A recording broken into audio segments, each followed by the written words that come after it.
Hey, what's going on, everyone? For this video right here, I'm going to touch on the potential 5-star matches that NXT had in 2019. So someone actually told me that NXT had 13 5-star matches from 2019. So I'm just going to look at some of the essential matches and yeah, we'll sit back and evaluate them. So yeah, unbelievable year for NXT. There's no doubt about that. But just a little quick Money in the Bank preview before we get into the actual video here.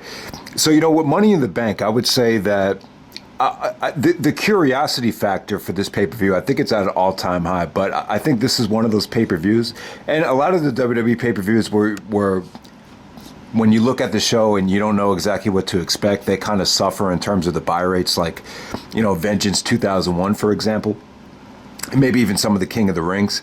But I don't know, like, going into this pay-per-view, I just be kind of skeptical and worried. Like, this isn't the kind of pay-per-view where if you don't have the network, it's not worth spending the $54.95 or whatever the hell they're going to charge on DirecTV for. It's definitely not.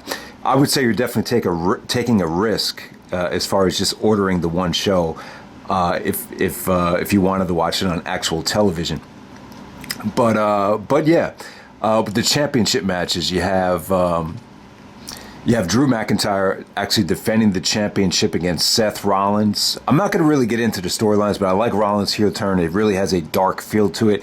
He wants to win the championship, he wants to take the championship not because he wants to, because he has to, because we need a champion that can carry the WWE throughout the darkness with what's going on right now. So I like what Rollins is doing. I think Kevin Owens is definitely going to be an X factor. Think about it, you really haven't seen Kevin Owens since WrestleMania, so I would expect him to be involved. But I think the actual match has potential to be amazing. Rollins and McIntyre have proven time and time again that they're exceptional workers. The thing that worries me, it just seems like the WWE is very hesitant to let guys wrestle without the crowd. Like, you just get the feeling that they just don't think it's going to come off well on TV. So you're seeing a lot of, shorter matches or stuff that's going to take place backstage. The other championship match. So, I hope it's a great match. I really do. I really feel like, there's no sports going on right now. Why not just take a risk and let these two guys just deliver a classic? Just give them like a half hour. Just give them time. I'd love to see it. But, I would expect Owens to get involved. I think he'll get a screwy type of finish. It's always tough to book the championship match after WrestleMania. But, all right, the next matchup is Braun Strowman defending his Universal Championship, which he just won from Bill Goldberg at WrestleMania. He's going to be taking on Bray Wyatt. And, yeah, it should be really interesting to see how they book this. You have the whole thing with both of them, being in the Wyatts, a long time ago. I actually love the promo that Braun cut on Bray Wyatt, but to me, with the Bray Wyatt, the Fiend character, I feel like it's kind of one of those characters where the WWE doesn't feel like it can thrive without the championship. That's probably why he won it so quickly. And plus, the other thing with Braun Strowman is, I don't think he was ever planned to be WWE champion. It was, obviously that was Roman, booked in to take the title from Goldberg. So I don't know. I really don't see Braun Strowman having a long title reign. Now, the whole thing with the Money in the Bank guys cashing in on the same night, I don't think that's going to happen. Correct me if I'm wrong, but I believe the championship matches are actually taking place at the Performance Center, and the Money in the Bank stuff is actually taking place at WWE headquarters. So the whole thing with the women and the men's matches happening at the same time, that throws a monkey wrench into everything. That's kind of like the thing that turned me away from, ordering the show. That just seems kind of head scratching right there. And, the whole thing, they're actually going to, start off on the bottom of the headquarters, and you have to go all the way up to the top of the building, and then the ladder in the ring is going to be at the top of the corporate headquarters, which is a pretty interesting concept, a cool concept. The thing that kind of gets me worried, though, is how do you know there's not going to be like 20 minutes of guys just punching and kicking each other in the offices and the gym and everything that's in that building.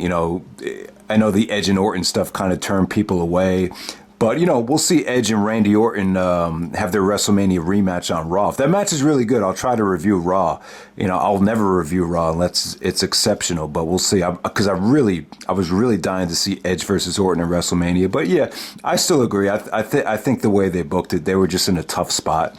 And, the match didn't come off too well for a lot of people. But yeah, I think they're going to run into the same problem with this match right here. Like, how do you know this is going to turn into one of those brawls? I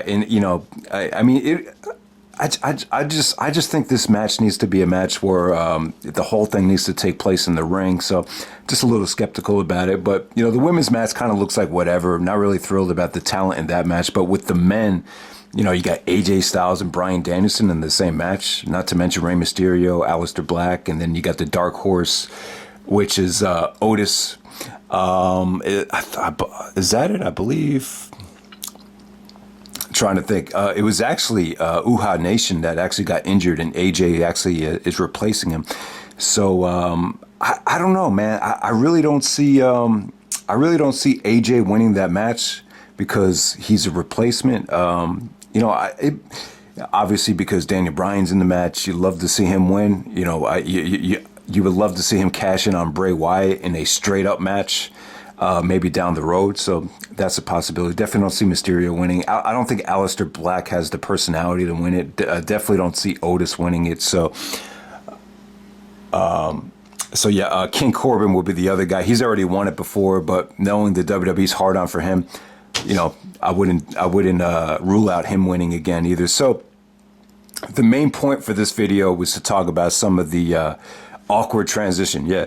But I'm going to talk about the 5-star matches that the WWE had. I don't know. I just don't think Money in the Bank looks good enough to do a full review of. So that's why I'm kind of jamming it at the middle, in the beginning of this video here. But yeah, potential 5-star matches that NXT had in 2019. Someone actually told me that they had 13 5-star matches in 2019. Now that's kind of overkill. I wouldn't go that far, but yeah, man, they definitely put on some great stuff. And what's really made the network something to really gravitate towards are these NXT UK shows, and they got the UK Takeover shows now, which have been apparently they've been mind-blowing. I tried to check out as much as I could, and there's so much good stuff that was recommended to me. Like, I didn't even have time to get through everything here, but yeah. The first match I want to talk about, and this is pretty much the whole reason I'm talking about these matches right here. It's because of Walter and Tyler Bate from NXT TakeOver Cardiff. Meltzer actually gave this 5.25 stars. There's a lot of people that actually had this as the NXT match of the year, which is saying a lot. So this is Walter versus Tyler Bate from NXT TakeOver Cardiff. God, the atmosphere was crazy. Walter in the UK is pretty much a heel. I mean, they were trashing. I mean, the fans just hated him in that match. Definitely the overseas feel to the NXT TakeOver definitely had a different feel. This felt like David versus Goliath, but God, there was just some beautiful stuff here. The suplex on the outside of the ring apron from Walter to Tyler Bate, where he drops him on his head, that was crazy. There's just so much great no-selling here, and Tyler Bate actually lifting Walter off of his feet was just mind-blowing. So yeah, so if you haven't seen it yet, this Walter-Tyler Bate match from NXT TakeOver Cardiff, I believe it took place on August 31st last summer. Back during the good old days. Yeah, man, definitely check that out if you haven't seen it. I mean, as far as the only other UK match I saw was Kassius Ohno taking on Tyler Bate, another great Tyler Bate match from November 14th. The NXT show, I don't think it's a television show, so it has a really, really good feel to it. So it doesn't feel like the show was taped for TV. They just aired on the network, I believe. But yeah, another great performance. Hero loves working overseas. That's one of the reasons I think he hated being, in the early stages of NXT before he got fired, back 2011 at that time. He loves to travel the world, Germany, the UK, Japan. Hero is just a hustler, traveler. He just loves to wrestle, all types of different talents. And, once again, even though Hero is not as big as Walter, this still had like another David versus Goliath feel. And there was just so many parts in this match where Hero was just trying to be a bully and just no selling for Tyler Bate, but it bit him in the ass. And Bate actually looked even better in this match.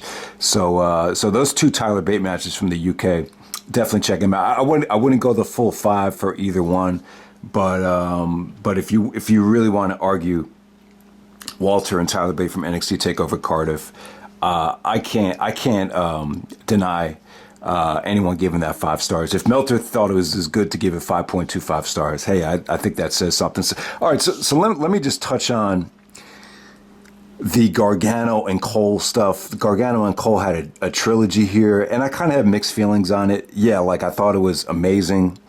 The match from New York went 2 out of 3 falls. The last fall was just epic. It was incredible stuff. At NXT TakeOver 25, it was great because I felt like they tightened up their work in that match. It wasn't 2 out of 3 falls, and they kept it a little bit shorter. So the match from 25 is incredible as well. But then you get to the match from Toronto, and they did the 3 stages of hell match, kind of the same format that Triple H and Austin did. I don't know.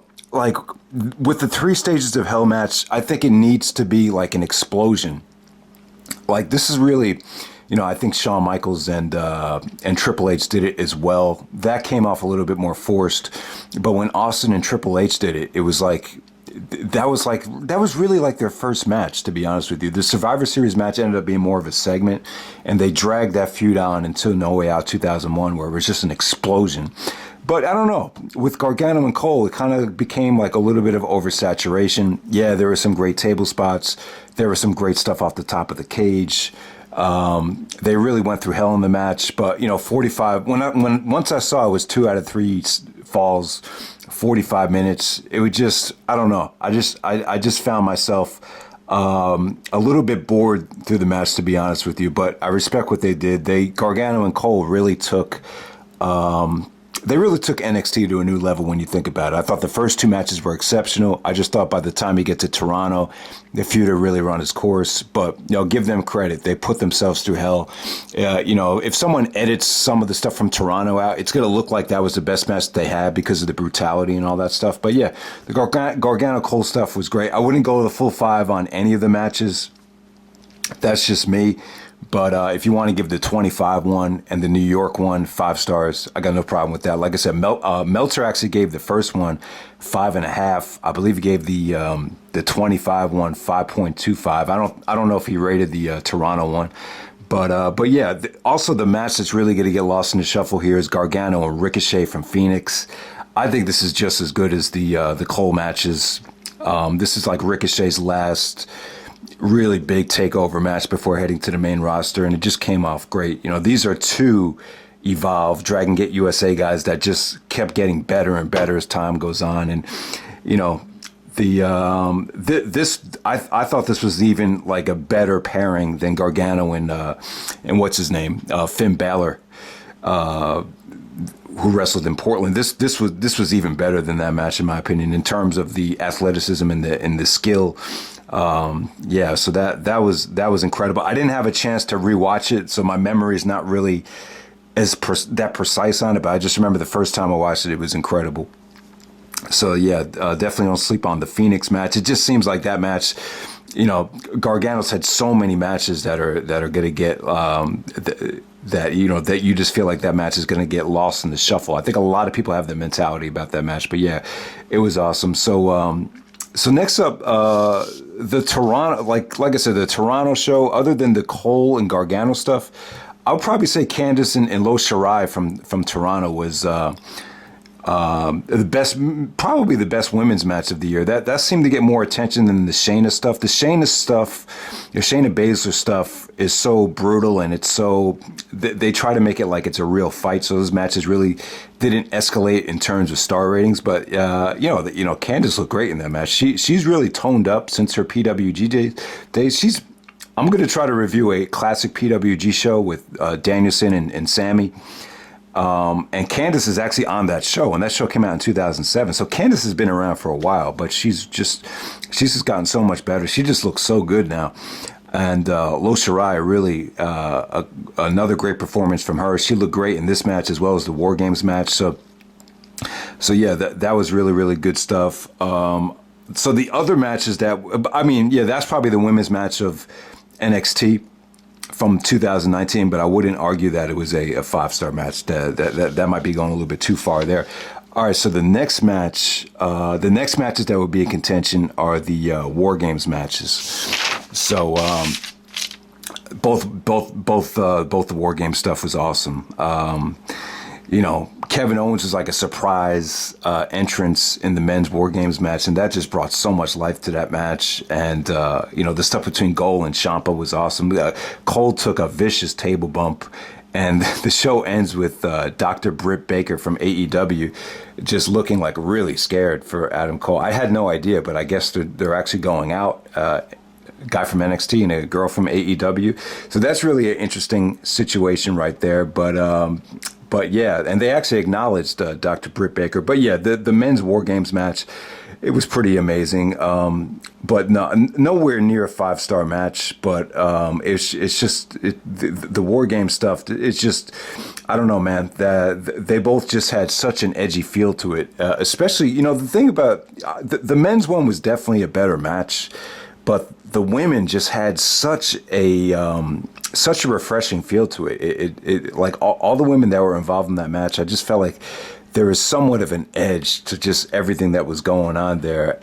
The match actually ended with Rhea Ripley actually getting the pinfall, even though the women were kind of, the odds were stacked against them because of what happened with Tegan Knox. But I'll tell you, man, like what ended up stealing the show in the women's match ended up being the Tegan spot, where Tegan's just kind of just sitting in the pod, and all of a sudden Dakota Kai just kicks her out of nowhere. And I didn't realize that this actually happened at War Games, but man, it was so well done that I got a holy shit chant. It really makes you want to go back and see exactly what happened with those two as to where everything all went wrong. But yeah, that was an incredible booking right there. That's something that Gabe or Paul Heyman would have booked back in the day. Just had such a great feel to it. And like I said, the women were great. The Lo Shirai with the moonsault off the top of the cage,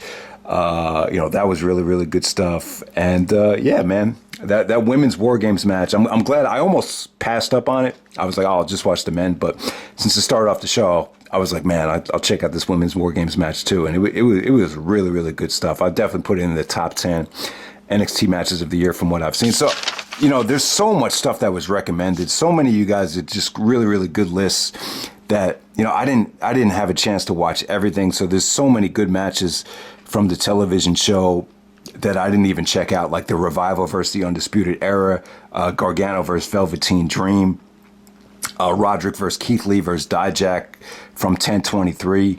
So I missed a lot of stuff. Even some of the UK tag matches. I didn't see Pete Dunne and Joe Coffey from Blackpool. Apparently some people had that as their match of the year.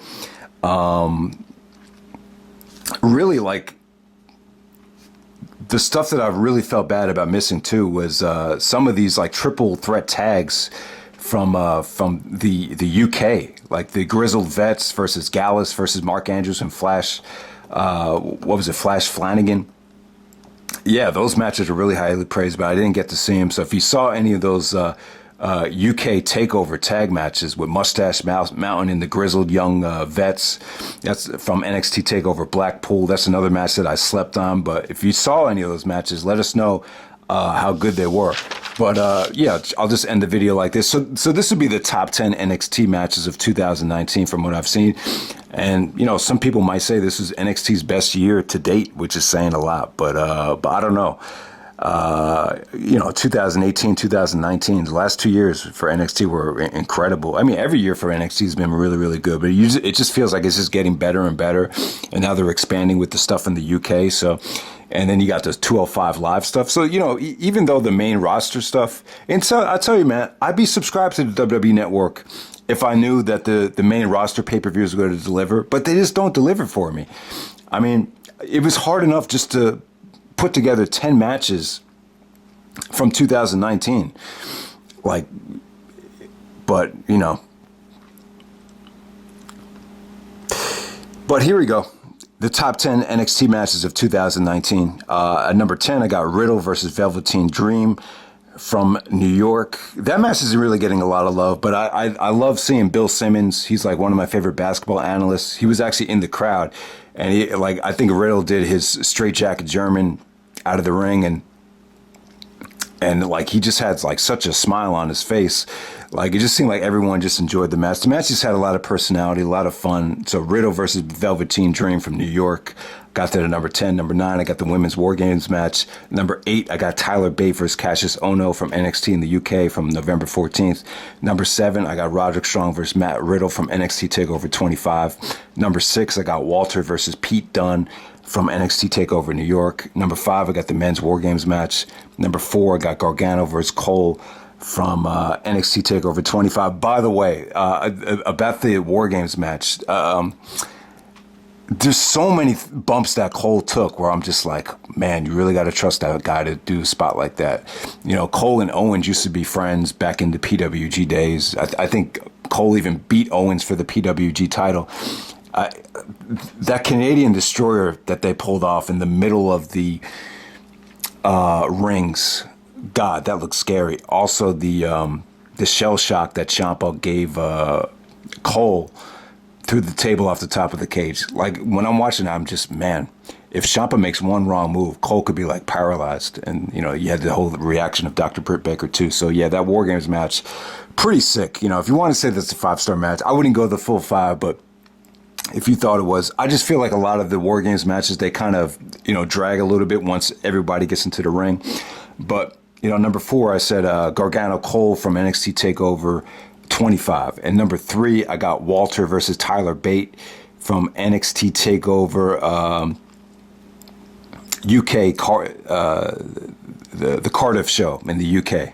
Walter versus Tyler Bate, the UK NXT TakeOver. Yeah, that was amazing. Actually, Meltzer gave that 5.25. Number 2, I got Gargano versus Ricochet from Phoenix. And number 1, I got Cole versus Gargano, 2 out of 3 falls from New York.